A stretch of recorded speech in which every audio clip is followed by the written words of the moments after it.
kulanti wacan dhagaystayaal waa mar kale iyo xubinteenii mikrofoonka wareega wuxuu leeyahay waxaa laynoo sheegaa in 8 saacadood aan huridno si aan caafimaad iyo jir fayow qaba aan u helno.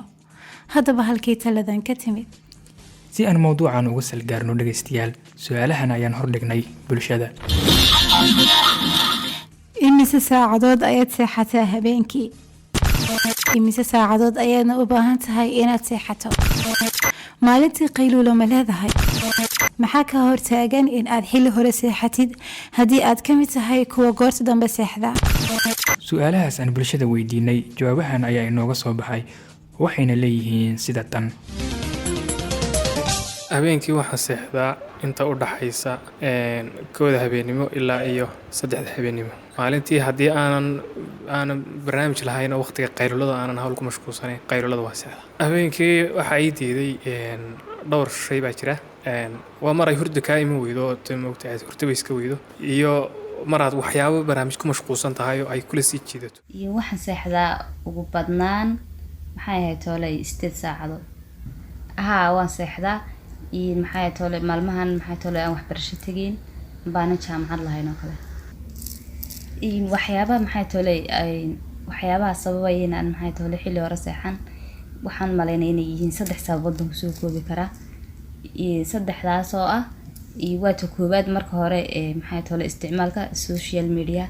waa talabaad maxay toolay dhalinyarada badan ku wada degantiin dhalinyaradaas oo isaga sheekaysanaysan oo kale habeenada qaar waqtigu saayid ku dhaafayo. iyo 3aad oo ah hadaad maalinkii aad seexatay habeenkii maxay toolay xilli hore ma seexan kartid.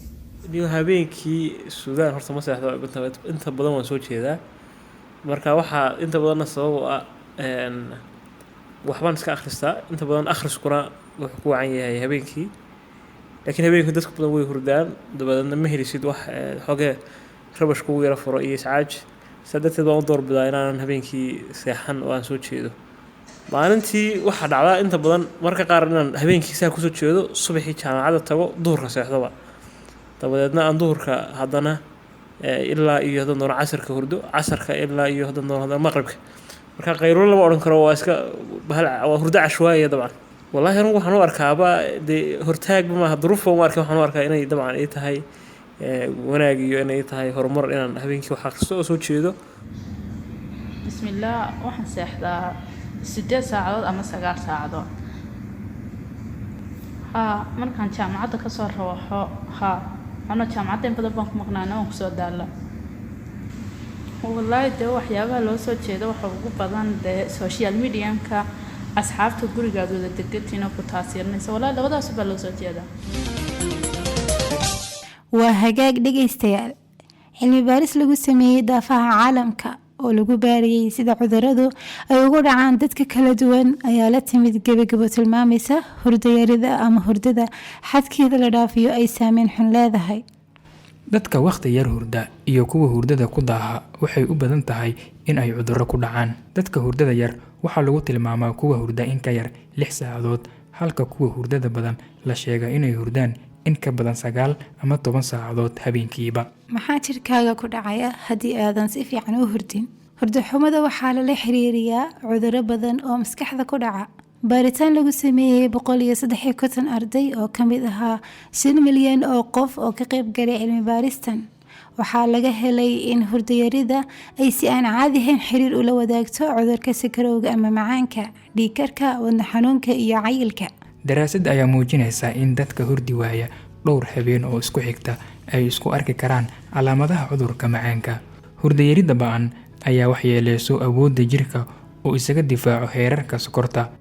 cilmi baaris kale ayaa muujisay sida dadka hurda in ka yar 6 saacadood ay ugu nugul yihiin qabowga marka loo eego kuwa hurda ilaa 8 saacadood iyo in ka badan. sidoo kale hurdo yaraantu waxay dhibaataysaa shaqada maskaxda taas oo sababi karta asaasaq. waxaan u baahannahay hurdo kala duwan. marka aan hurdno waxaan marnaa marxalado kala duwan. marxalad kasta waxay ku dhamaataa 60 ilbiriqsi ilaa iyo 100 daqiiqo. badankeenu waxaan dareemaynaa hurdo yaraan. dadku waxay qarka u saaran yihiin in aysan hurdinba. waxaa si yaraanaysa celcelis ahaan saacadaha dadku ay hurdaan. badankeenu waxaan dareemaynaa hurdo yaraan. dadku waxay qarka u saaran yihiin inaysan hurdinba. waxaa sii yaraanaysa celcelis ahaan saacadaha dadku ay hurdaan. Soomaalida ku dhaqan Suudaan ayaa celcelis ahaan waxaa hurdo dhammaystiran helaa 40%, halka 60% ay hurdadu ku yar tahay. haddaba dhalinyarada da-dooda u dhexeysa 15 ilaa 35 sano ay u baahan yihiin 8 saacadood oo hurdo ah, laakiin kalbar ka mid ah ma helaan hurdo intaa la eg, sida aynu kusoo ogaanay warbixinteena. iftiinka buluuga ah ee qalabka elektarooniga ayaana dareensiiya hurdo yaraan. hawsha ah la hadalka asxaabta iyo daawashada TV-ga waxay kiciyaan maskaxdeena xilli loo baahnaa inay nasiino gasho. baaritaanka hurdo xumada oo sare u kacaya. dad badan ayaa dhaqaatiirta u taga kuwaas oo ka cabanaya dhibaatooyin hurdo la'aanta. sida lagu xusay akhbaar la aruuriyay oo BBC-du ay heshay, ayaa lagu ogaaday in tirada dadka ka cabanaya hurdo la'aanta ay sare u sii kacaysay 10 sano ee lasoo dhaafay. waxaa baaritaan lagu ogaaday in saacadaha shaqada, xilliga iskuulka iyo xilliga nasashada ay door weyn ku leeyihiin marxaladaha hurdada. go-aan shaqsi.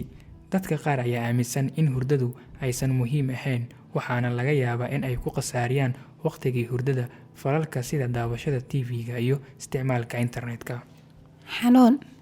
xanuunada qaar ka mid ah waxay si toos ah u sababaan hurdo yarida, sida in ay soo toosiyaan qofka marar badan habeenka dhexdiisa. shaqooyinka qaar sida kuwa habeenkii iyo kuwa safarada dhaadheer waxay sababaan hurdo yarida. daawooyinka sida kuwa suuxdinta iyo kuwa waalida iyo kuwo kaleba waxay saameeyaan hurdadaada. deegaanka wuxuu saameeyaa hurdadaada iyo xaddiga hurdada, sida haddii qolka aad seexato uu aad u qaboob yahay ama aad u kulul yahay ama dariskaagu qaylo badan yihiin. dhaqankaaga hurdo haddii uu xun yahay, sida inaad shaah ama qaxwo cabto xilliga hurdada ama inaad walwasho marka aad sariirta hurdo doonato, intaas iyo kuwo kaleba waxay saameyn toos ah ku leeyihiin hurdadaadu inay yaraato. haddaba dhegayste, waxaa kula gudboon in hurdadaada aad uga fikirto oodna ka dhigato qayb ka mida noloshaada. talooyin kugu caawin karo inaad hesho hurdo lagu nasto. seexo habeen kasta waqti go-an, iskuna day in aad soo toostid waqti go-an.